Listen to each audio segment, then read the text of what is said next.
नमस्कार, मैं हूं विवेक शर्मा। आप देख रहे हैं पंजाब केसरी टीवी। आज हम अपने खास प्रोग्राम में चर्चा करेंगे ऐलनाबाद उपचुनाव पर, क्योंकि आज नामांकन का आखिरी दिन था और सभी प्रत्याशियों ने अपने नामांकन पत्र दाखिल कर दिए हैं। ऐलनाबाद में इस समय राजनीतिक परिस्थिति क्या है, किस तरीके से पार्टियां एक दूसरे को मात देने के लिए तैयारी में जुटी हुई हैं, आखिरकार वहां के समीकरण क्या कहते हैं, पूरी चर्चा पर मेरे साथ मौजूद है मेरे वरिष्ठ सहयोगी बलवंत तक्षक।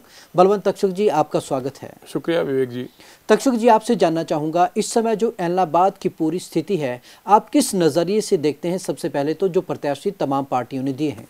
देखिए, मैं ये कहूँगा विवेक की इनेलो ने फिर से वहाँ अभय सिंह चौटाला को ही अपनाया है जी, क्योंकि वो पिछली बार विधायक थे और केंद्र के कृषि कानूनों के खिलाफ किसानों के समर्थन में उन्होंने विधायक पद से इस्तीफा दे दिया था। 27 जनवरी को उन्होंने इस्तीफा दिया था। कायदे से तो बहुत पहले चुनाव हो जाना चाहिए था, लेकिन कोरोना की वजह से ये चुनाव टाला जाता रहा और अब 30 अक्टूबर को इसके लिए मतदान होगा। दूसरी तरफ कांग्रेस ने भाजपा से पार्टी छोड़कर कांग्रेस में आए पवन बेनीवाल को टिकट दिया है, जो 2 बार भाजपा के टिकट पर लड़े थे और ऐलनाबाद से दूसरे नंबर पर रहे थे।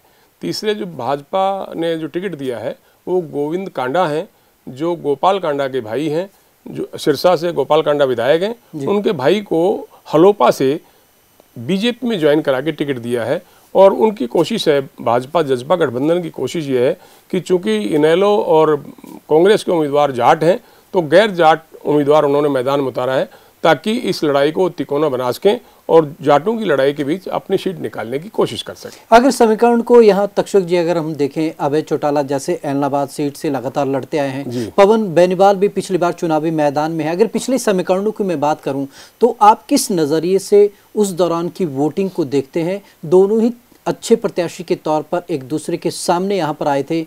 आप क्या मानते हैं, अगर पिछले समीकरणों की बात करें और अब के समीकरणों में क्या आप डिफरेंस देखते हैं? मैं ये कहूँगा विवेक की 1996 से ऐलनाबाद की सीट देवीलाल चौटाला परिवार के पास है जी।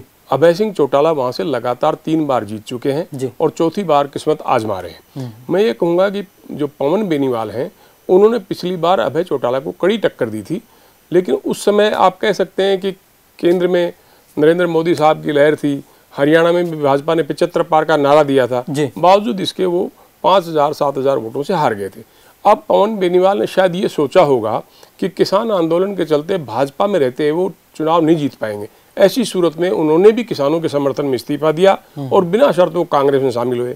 राजनीति में बिना शर्त विवेक कुछ नहीं होता है, क्योंकि कुमारी शैलजा प्रदेश अध्यक्ष कांग्रेस जो है वो सिरसा जिले से ही हैं और ये ऐलनाबाद क्षेत्र जो है वो उन्हीं के गृह जिले में आता है। ऐसे में कुमारी शैलजा ने पवन बेनीवाल को कांग्रेस में शामिल करवाया और उनको टिकट भी दिलाई। तो अब जीत की जिम्मेदारी भी, पवन बेनीवाल को जितवाने की जिम्मेदारी जहां कुमारी शैलजा के पास है, वहीं भाजपा ने पवन बेनीवाल के पार्टी छोड़ देने के बाद उन्होंने हलोपा के एक उम्मीदवार को एक तरह से अपनी तरफ मिलाया ताकि 2 जाटों की लड़ाई में एक गैर जाट उम्मीदवार को मैदान में उतार के और इस लड़ाई को तिकोना बना सके। जिस तरीके से पवन बेनीवाल की अगर बात करें, पिछले चुनाव के समीकरणों की अगर मैं बात करूं, बेनीवाल समुदाय के वहां से 2 प्रत्याशी चुनावी मैदान में थे और महज हार थोड़े से, जैसे आप जिक्र करें कि कम से कम 5000 वोटों की हुई। इस बार क्या ये फैक्टर मायने रखेगा, क्योंकि इस बार उनके सामने बेनीवाल समुदाय से कोई और नहीं है? नहीं, देखिए, जो भरत सिंह बेनीवाल है वो पूर्व मुख्यमंत्री भूपेंद्र सिंह हुड्डा के समर्थक हैं और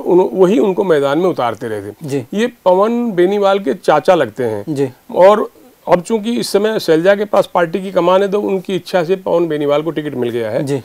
बेनीवाल खाप के ऐलनाबाद विधानसभा क्षेत्र में कोई 45 गाँव है और वो बेनीवाल 45 कहलाता है। पिछली बार जब भरत बेनीवाल कांग्रेस के टिकट पर लड़े थे तो उनको शायद 35,000 के आसपास वोट आए थे और इनको 45,000 के आसपास 52-53 हजार मेरे ख्याल से अभय सिंह चौटाला जी को मिले थे। ऐसी सूरत में अब चूंकि एक ही बेनीवाल होगा तो मैं मानता हूं कि शायद ऐसे सोच के कांग्रेस ने पवन बेनीवाल को टिकट दिया होगा कि अगर वो कांग्रेस में आ जाते हैं और भरत बेनीवाल उनकी मदद करें या वो मैदान में ना उतरें तो कांग्रेस की जीत की संभावनाएं बढ़ जाती हैं। अब देखना तो ये होगा कि 2 नवंबर को जब रिजल्ट आएगा तो किसकी रणनीति सफल होती? अगर गोपाल कांडा के भाई अब चुनावी मैदान में हैं, इसको आप किस नज़रिए से देखते हैं? क्योंकि कांडा परिवार भी राजनीति में अच्छा खासी जो पैठ रखता है, कई बार जो हैरान करने वाले कहीं ना कहीं उन्होंने एक किस्म से कहें जनादेश लाए हैं। और इससे ठीक पहले अगर आपको लोकसभा चुनाव के बाद विधानसभा चुनाव की याद होगी, तो जब सरकार बन रही थी तो गोपाल कांडा अच्छे खासे एक्टिव थे, प्लेन में गए थे। क्या आपको लगता है इस बार कांडा परिवार यहाँ पर कुछ, क्योंकि एक तो बीजेपी का साथ है और दूसरी तरफ अब कहीं ना कहीं टिकट मिला है, उसको आप किस नज़रिए से देखते हैं? लोगों में किस तरीके की पैठ है और क्या जो मतदाता है कहीं ना कहीं किसान बिलों को लेकर नाराज़ है, क्या उसका इम्पैक्ट दिखेगा, या जो कांडा परिवार है एक बार फिर कहीं ना कहीं राजनीति में जिस तरीके की सक्रियता दिखाता है वो कामयाब होगी? मैं तो विवेक ये कहूँगा कि राजनीति तो पल पल रंग बदलती है जी। जब गोपाल कांडा सिरसा से आज़ाद विधायक के तौर पर चुनाव जीते जी, तो चौधरी रंजीत सिंह जहाज में उनको ले गए थे भाजपा का समर्थन कराने के लिए। और भाजपा को चूंकि 40 सीटें आई थी, बहुमत के लिए 5-6 सीटें और चाहिए थी, ऐसे में तमाम आज़ाद उम्मीदवारों ने भाजपा को समर्थन देने का ऐलान किया था। लेकिन अगर आपको ध्यान हो तो उसी समय केंद्र में मंत्री थी उमा भारती जी, उन्होंने कहा था कि हम गोपाल कांडा का समर्थन नहीं लेंगे, हमारी सरकार बने ना बने। गोपाल कांडा चूंकि उन पर आरोप लगे थे किसी युवती को आत्महत्या के लिए उकसाने के लिए, फिर उसकी मदर ने भी आत्महत्या कर ली थी। ऐसी सूरत में जो वो आरोपों से घिरे गिरफ्तार रहे तो भाजपा ने उनसे एक दूरी बनाई रखी। लेकिन चूंकि गोपाल कांडा भाजपा को समर्थन दे रहे हैं और आज की सूरत में जो किसान आंदोलन चल रहा है, और ये ऐलनाबाद क्षेत्र जो है किसानों का ही क्षेत्र है, इसमें सिर्फ ऐलनाबाद कस्बा है, बाकी सारे गाँव हैं। गाँव में अपनी पैठ बनाने के लिए और गैर जाट मतदाताओं को लुभाने के लिए अब गोपाल कांडा के भाई गोविंद कांडा की भाजपा को जरूरत महसूस हुई। वो सारी बातें भुलाते हुए उन्होंने गोविंद कांडा को टिकट दे दिया ऐलनाबाद से। अगर मैं इस समय अभय चौटाला की बात करें, लोग लगातार उनके इस चुनाव को लेकर एक कमेंट ज़रूर कर रहे हैं। लोग उनसे सवाल कर रहे हैं कि अगर उन्होंने दोबारा चुनाव लड़ना ही था तो उन्होंने इस्तीफ़ा क्यों दिया? आपको इस परिप्रेक्ष्य को किस नज़र में देखते हैं? क्योंकि जब अभय सिंह चौटाला ने साफ तौर पर इस्तीफ़ा दिया था, उन्होंने कहा कि वो किसानों के हित में ये इस्तीफ़ा दे रहे हैं, लेकिन अभी तक जो मुद्दा है जैसा का तैसा बना हुआ है और वो एक बार फिर चुनावी मैदान में है। मैं ये कहूँगा विवेक, जब लोग इनेलो जो टूटा जी और जेजेपी अलग से बनी जी, तो आपको ध्यान है कि 90 सदस्य विधानसभा में सिर्फ अभय चौटाला ही इनेलो के एकमात्र विधायक थे जी। जब किसान आंदोलन चरम पर था तो उन्हें लगा कि किसान आंदोलन के समर्थन में इस्तीफा देना पार्टी के लिए फायदेमंद हो सकता है। और ऐलनाबाद उपचुनाव से पहले आपको ध्यान होगा कि चौधरी ओम प्रकाश चौटाला ने रिहा होने के बाद एक पहली बड़ी रैली जींद में की और वो एक कामयाब रैली थी। इसके बाद उपचुनाव की घोषणा हुई तो अभय चौटाला ने जब विधानसभा की सदस्यता से इस्तीफा दिया था तब एक किसान पंचायत में लोगों की राय ली थी कि क्या मुझे इस्तीफा दे देना चाहिए, और लोगों ने जब कहा कि हाँ आप इस्तीफा दे दो तो उन्होंने विधानसभा की सदस्यता छोड़ दी, बल्कि इस्तीफा मंजूर करवाने के लिए 2-3 बार चिट्ठियां लिखनी पड़ी और खुद स्पीकर साहब के सामने उन्हें हाजिर होना पड़ा था।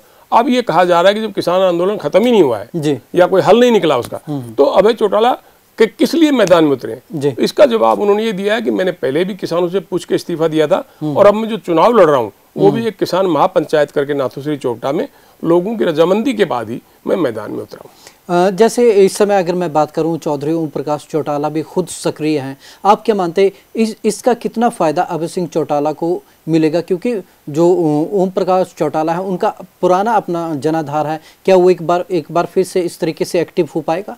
मैं कह रहा हूँ सिरसा जो जिला है जी वो तो चौधरी देवीलाल के प्रभाव वाला है जी। बाद में विरासत के तौर पे चौधरी ओम प्रकाश चौटाला को उस जिले में कामयाबी मिली और चूंकि ऐलनाबाद सिरसा जिले में आता है जी, तो चौटाला साहब अब बाहर हैं। जब वो शिक्षक भर्ती घोटाले के मामले में जब उनको सजा हुई थी उस समय ऐलनाबाद से जब चुनाव लड़ा था अभय सिंह चौटाला अच्छे वोटों से जीते थे। अब चूंकि उनको साथ मिलेगा और ये सीट जीतना इनेलो के लिए वैसे भी जरूरी है, क्योंकि इस चुनाव परिणाम के बाद अभय चौटाला जब चुनाव जीतेंगे तो दूसरे जिलों में दूसरे विधानसभा क्षेत्रों के पार्टी के लोगों को अपनी तरफ मोड़ सकेंगे। अगर उन्हें चुनाव में कामयाबी नहीं मिलती तो फिर पार्टी को मजबूत करने में बहुत दिक्कतें आएंगी। आपसे जानना चाहूँगा तक्षक जी, अगर मैं बीजेपी और जेजेपी क्योंकि संयुक्त है दोनों, इनके समीकरण किस तरीके से बैठ रहे हैं? क्योंकि बीजेपी ने यहाँ पर अपना प्रत्याशी चुनावी मैदान में उतारा है जबकि जेजेपी समर्थन कर रही है, तो आप क्या मानते हैं बीजेपी और जेजेपी के जो संयुक्त प्रयास हैं वो किस तरीके से काम करेंगे, या कहीं जेजेपी और बीजेपी की उम्मीदवारी को लेकर कहीं कार्यकर्ताओं में कोई नाराज़गी हो? किस किस्म का इस समय वहाँ पर मौजूदा जो माहौल है वो किस तरीके का है? मैं तो आपको यही कहूँगा कि देखिए, अभय सिंह चौटाला की पार्टी में तो वो खुद उम्मीदवार थे और उनको किसी तरह की दूसरे उम्मीदवार की कोई चुनौती भी नहीं थी, ना कोई टिकट मांग रहा था। चाहे वो खुद लड़े, चाहे अपने बेटे अर्जुन चौटाला को मैदान में उतारें, ये उनकी पार्टी की मर्जी थी और खुद ही मुख्तियार थे, वो खुद ही फैसला लेने वाले हैं। लेकिन जो भाजपा है उसमें बाहर से लाए हुए उम्मीदवार को टिकट दिया गया है, इसलिए जो टिकट के दावेदार थे थोड़ा बहुत उनमें नाराजगी है। इसी तरह कांग्रेस में पवन बेनीवाल आ गए और भरत बेनीवाल जो टिकट के दावेदार थे वो बाहर, उनमें भी थोड़ी सी नाराजगी है।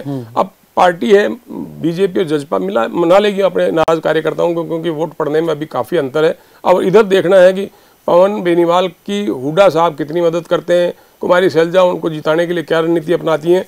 दोनों बड़ी पार्टियों में थोड़ी बहुत नाराजगी का भाव तो रहता है जब भी टिकटें मिलती हैं, क्योंकि दावेदार भाजपा में 17 थे, कांग्रेस में 6 दावेदार थे। ऐसी सूरत में टिकट तो किसी एक को ही मिलनी थी विवेक जी। अगर मैं किसानी मुद्दे की इस समय बात करूं, क्योंकि जिस तरीके से किसान लगातार प्रदर्शन कर रहे हैं, एक किस्म से कहें सरकारों के प्रति नाराजगी है, क्या भाजपा इस नाराजगी भरे माहौल में जिस तरीके से लोग लगातार विरोध प्रदर्शन करने जा रहे हैं, जिस तरीके से कांडा जी का जब समर्थन वो अपना नॉमिनेशन फाइल करने के भारी विरोध हुआ, लोग नॉमिनेशन का भी उनका विरोध कर रहे थे, आप किस तरीके से देखते हैं कि पार्टी के लिए कितनी गंभीरता है जो किसान मुद्दा है उसके बीच में चुनाव को जीत पाना?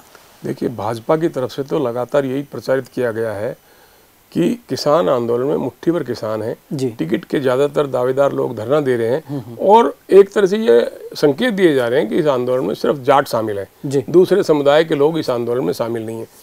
और चूंकि एलनाबाद जो है एक प्रयोगशाला एक तरह से, क्योंकि वो जाट बहुल इलाका है, करीब 55-60 हज़ार के आसपास जाटों के वोट हैं और 1.5 लाख से ऊपर की ये विधानसभा क्षेत्र है। इसमें मतलब जाटों से ज़्यादा गैर जाट मतदाताओं के वोट हैं, लेकिन चूंकि प्रभाव वहाँ हमेशा ही देवीलाल ओम प्रकाश चौटाला का रहा है, तो मैं समझता हूँ कि लड़ाई तो तिकोनी है और किसी भी सूरत में इनेलो को एक बड़े अंतर से अगर जीत हासिल होती है तो पार्टी के फिर से खड़े होने के रास्ते बन जाएंगे। जी धन्यवाद तक्षक जी। तो ये थे मेरे वरिष्ठ सहयोगी बलवंत तक्षकी जी, जो बता रहे थे कि आखिरकार इस समय जो मौजूदा हालात हैं एलनाबाद में किस तरीके के हैं, क्योंकि जब जैसे जैसे चुनाव नज़दीक आता है वैसे परिस्थितियां बदलती हैं और वोटर का मन भी बदलता है। लेकिन एक बात तो तय है कि जो किसानी मुद्दा है वो पूरे तरीके से गंभीरता से इस समय बना हुआ है। किसान कहीं कहीं नाराज़ भी है और ख़ास तौर पर अपनी नाराज़गी वो दिखा भी रहा है। अब देखना ही होगा कि इस किसानों की नाराज़गी के बीच ये उपचुनाव कैसे गुजरता है, क्योंकि यहाँ पर ज़्यादातर जो मतदाता हैं तमाम मतदाता किसानी मुद्दे से जुड़े हुए हैं। तो अब ये आने वाले समय के गर्भ में छिपा है कि आखिरकार आने वाले समय में नज़दीक कैसे कैसे समीकरण बैठते हैं, उस हिसाब से उपचुनाव कहीं ना कहीं एक डगर पकड़ेगा। तो आज की इस खास चर्चा में बस इतना ही। विवेक शर्मा को दीजिए इजाज़त। नमस्कार।